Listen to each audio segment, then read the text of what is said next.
ఎఫ్హెచ్ఎం magazine నిర్వహించిన పోల్లో Bollywood heroine Deepika పదుకొనెకు ప్రపంచంలో అత్యంత శృంగారవంతమైన మహిళగా ఎక్కువ మంది ఓటేశారు.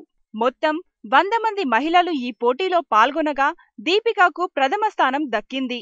దీపికా ముఖ చిత్రంతో ఈ మ్యాగజైన్ కొత్త ఎడిషన్ ప్రచురించింది. దానిని దీపికానే రిలీజ్ చేసింది.